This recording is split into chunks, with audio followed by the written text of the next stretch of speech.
ইউটিউবে লাখ লাখ টাকা ইনকাম করা যায়। এই কথাটা শুনে যারা এই প্ল্যাটফর্মে আসেন, আজকের ভিডিওটা ঠিক তাদের চোখ খুলে দেওয়ার জন্য। যারা ভাবেন এখানে এলেই রাতারাতি ভাগ্য বদলে যায়, তাদের জন্য আজ আমি আমার জীবনের সবচেয়ে বড় সত্যিটা বলতে এসেছি। হ্যালো, আমি সুরঞ্জনা, ইন্ডিয়া পিঙ্ক সিটি থেকে। আশা করি আপনারা সবাই ভালো আছেন, আমিও ভালো আছি। দেখেছেন বাইরের ওয়েদারটাই কীরকম মেঘলা হয়ে গেছে, যে কোনো সময় ঝমঝমিয়ে বৃষ্টি নামবে।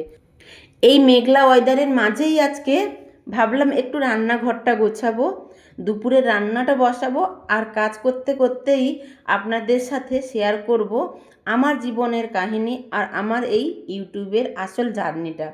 প্লিজ আজকের ভিডিওটা কেউ কেটে কেটে দেখবেন না, শেষ পর্যন্ত আমার সাথে থাকুন। এই যে দেখছেন রান্নাঘরটা অগোছালো হয়ে আছে, এটাকে গোছাতে গোছাতে একটা কথা বলি।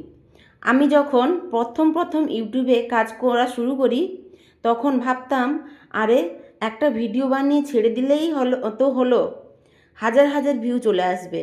কিন্তু বাস্তবতা অন্যরকম, এত কঠিন যে কাজ না করলে বুঝতে পারতাম না।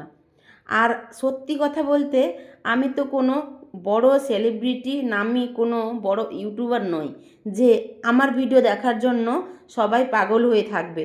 তাই আপনাদের কাছে হাত জোড় করে অনুরোধ করছি, প্লিজ আপনারা ভিডিওটা স্কিপ করে দেখবেন না।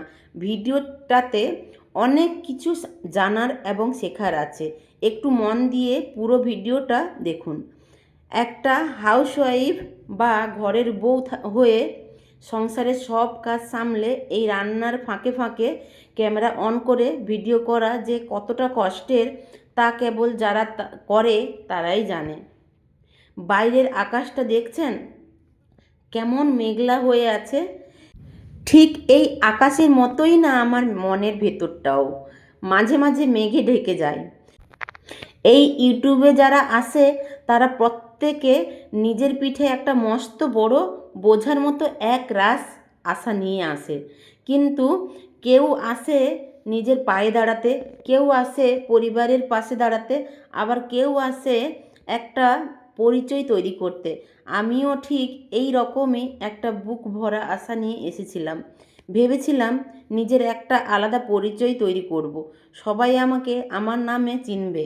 করতে চলুন গল্প করতে করতে রান্নাটাও বসিয়ে দিই।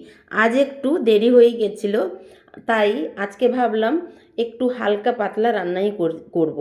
আর এখন যেহেতু শ্রাবণ মাস চলছে, আমাদের পুরো মাসটাই নিরামিষ, তাই কিছু সবজি কেটেছি, সবজি তরকারি করব আর ডাল করব। তবে রান্নার এই মশলা কষানোর মতোই কিন্তু ইউটিউবের জার্নিটাও, তিল তিল করে নিজেকে কষাতে হয়, ধৈর্য ধরতে হয়। কিন্তু সবচেয়ে বড় সত্যি কথা কি জানেন, এতদিন ধরে ইউটিউবে দিন রাত এক করে খাটছি, এতগুলো ভিডিও আপলোড করলাম, কিন্তু আজ পর্যন্ত ইউটিউব থেকে আমি একটা টাকাও ইনকাম করতে পারিনি। হ্যাঁ, এটাই সত্যি। অনেকে ভাবে ইউটিউবার মানেই ঘরে টাকা উঠছে, কিন্তু জিরো ইনকামে দিনের পর দিন ভিডিও বানানোর পিছনে যে কতটা মানসিক জোর লাগে, সেটা আজ আপনাদের সামনে একদম মন থেকে স্বীকার করছি। আজকে থেকে প্রায় 4 বছর আগে থেকে আমি ভিডিও বানাচ্ছি, কিন্তু একটি টাকাও ইনকাম করতে পারিনি। বিশ্বাস করুন, একটি টাকাও ইনকাম করতে পারিনি। টাকা হয়তো পাইনি, এতদিন কোনো ইনকাম হয়তো হয়নি, কিন্তু একটা জিনিস পেয়েছি, তা হলো আপনাদের থেকে ভালোবাসা। যখন কেউ কমেন্ট করে বলে সুরঞ্জনাদি তোমার ভিডিও খুব সুন্দর, ভালো লেগেছে, তখন মনে হয় এই 1 টাকাও ইনকাম না হওয়া কষ্টটা নিমিষেই উধাও হয়ে গেল। ইনকাম আজ হয়নি, কাল ঠিক হবে, আমি আশা ছাড়িনি আর ছাড়বও না। এই মেঘলা আকাশ যেমন একদিন কেটে গিয়ে রোদ উঠবে, আমার বিশ্বাস আপনাদের ভালোবাসা থাকলে আমার জীবনেও একদিন সফলতার রোদ উঠবে। আজকের এই রান্নাঘর গোছানোর আর আমার মনের কথাগুলো আপনাদের কেমন লাগলো, প্লিজ একটা কমেন্ট করে জানাবেন। আসলে রান্নাবান্না, ঘর গোছানো, এগুলো তো আমাদের রোজকার জীবনের একটা অংশ। কুকারে ডাল আর একটা সবজি তরকারি বসিয়ে দিলেই রান্না শেষ হয়ে যায়, কিন্তু মনের ভেতর যে চিন্তাভাবনা চলে, সেগুলো তো এত সহজে শেষ হয় না। মাঝে মাঝে একা বসে ভাবি, আমরা যারা সাধারণ মধ্যবিত্ত ঘরের মেয়ে বা বউ, আমাদের জীবনটা কি শুধু এই 4 দেওয়ালের রান্নাঘর আর ঘর গোছানোর কাজের জন্যই? নিজের একটা পরিচয় তৈরি করার স্বপ্ন দেখা কি আমাদের অপরাধ? ইউটিউবে ভিডিও বানাতে এলে অনেকেই অনেক রকম কথা শোনায়, আড়ালে হাসাহাসি করে। আমারও সেই রকম কিছু লোক আছে, হাসাহাসি করে, কিন্তু মনের ভেতরের যে জেদ আর নিজের পায়ে দাঁড়ানোর যে ইচ্ছে, সেটাকে আমি মরে যেতে দিতে চাই না। বাইরের এই মেঘলা আকাশটা দেখছেন, ঠিক এই রকমই একটা মেঘ আমার জীবনেও আসে। যখন দিনের পর দিন খাটার পরেও ভিউজ আসে না, একটা টাকাও ইনকাম হয় না, তখন চারপাশের মানুষের চেনা মুখগুলোও যেন বদলে যায়। সবাই তখন ব্যর্থতা নিয়ে খোঁটা দিতে ছাড়ে না। কিন্তু আমি একটা জিনিস বিশ্বাস করি, সহজে পেয়ে গেলে হয়তো সেই জিনিসের মর্যাদা থাকে না। আজ ইউটিউব থেকে আমি কিছুই পাইনি সত্যি, কিন্তু এই প্ল্যাটফর্মটা আমাকে লড়তে শিখিয়েছে। নিজের ক্যামেরাটার সামনে যখন দাঁড়াই, তখন নিজেকে আর একলা অসহায় মনে হয় না। মনে হয় আমার কথা শোনার জন্য ওপারে অন্তত কেউ একজন আছে।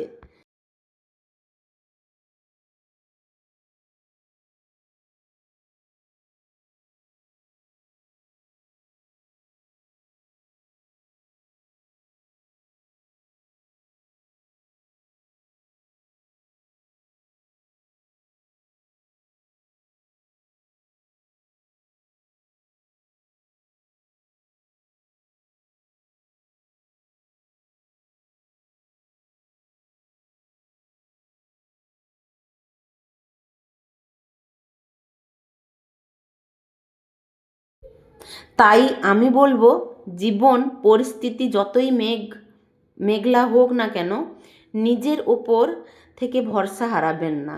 আজ যারা আমাকে দেখে হাসছে, কাল হয়তো তারাই হাততালি দেবে।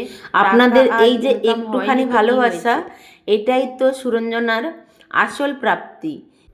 জানেন তো, একটা বয়সের পর আমাদের সবার জীবনটাই বড্ড একলা হয়ে যায়। চারপাশের চেনা ভিড়ের মধ্যেও নিজেকে কেমন যেন অচেনা লাগে।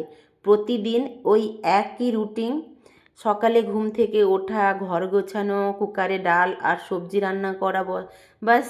নিজের জন্য আলাদা করে একটু সময় কাটানো বা মনের কথা খুলে বলার মতো মানুষও পাওয়া যায় না। আমি তো একা থাকি। আমি জয়পুরে, রাজস্থানে একাই থাকি। এখানে না শাশুড়ি মা আছেন, না আমার মা আছেন, না আমার দিদি, না আমার ঠাকুমা, কেউ নেই, কেউ নেই। কেউ আমার একটু যে মনের কথা শুনবে, আর ফোন কতই বা করব। তাই না আমি ইউটিউবে এসেছিলাম একটু মনের কথা বলার জন্য। আমার এই একাকিত্ব থেকেই ইউটিউবের হাতটা ধরেছিলাম। ভেবেছিলাম এখানে অন্তত নিজের মতো করে একটু বাঁচতে পারবো। আর যখন ক্যামেরার ওপারে আপনারা আমার ভিডিওটা দেখছেন, তখন মনে হয় আমি আর একলা নেই। আপনারা যারা ঘরের কোণে বসে আমার মতোই নিজের একটা ছোট্ট সুরঞ্জনার ভিডিওটা শেষ করলাম, লড়াই করছে। যাই হোক, ভালো লাগলে সবাইকে আমি একটা লাইক, কমেন্ট, শেয়ার করবেন। নিজেকে একা ভাববেন না, আমরা সবাই পাশে সাথে লড়ছি। আর অবশ্যই বেল আইকন দাবিয়ে পাশে থাকবেন। তো নমস্কার, সবাই ভালো থাকবেন।